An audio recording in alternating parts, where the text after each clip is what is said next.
Liquor స్కామ్పై రాబోయే election వరకు short sheet వేయరని, ఈ కేసులో జగన్ పేరు చెప్పాలని వాసుదేవరెడ్డిని పోలీసులు హింసిస్తున్నారని కోర్టులో కేసు వేస్తే వాసుదేవరెడ్డిని విడిచిపెట్టారంట.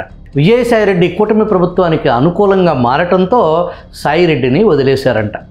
అసలు చంద్రబాబు హయాంలో లక్షల కోట్ల అవినీతి జరిగిందని బందరు పులిరాజు తీర్పు చెప్పేశారు. ఇక ఈరోజు సాక్షి పత్రిక కనీస వెరపు లేకుండా అశుద్ధం వాంతులు చేసుకుంది.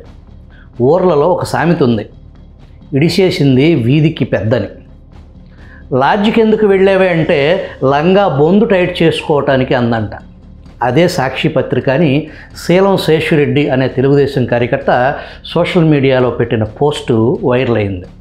లంగా బొందులు గోల మనకెందుకులే కానీ అసలు సాక్షి ఏముందో చూద్దాం. నోట్ల కట్టల మాటున బాబు మహాకుట్ర ఉందంట. ఏ స్థాయికైనా దిగజారుతామనేలా దర్యాప్తు సంస్థ బరితెగిస్తుందంట. 11 కోట్లు జప్తు పేరుతో టీడీపీ కార్యాలయం డైరెక్షన్లో డ్రామా నడుస్తుందని, మద్యం స్కామ్ అనకుండా మద్యం అక్రమ కేసులో అని ఆ న్యాయస్థానాన్ని తప్పుదో పట్టించే కుతంత్రం అని సాక్షి తీర్పు చెప్పేసింది.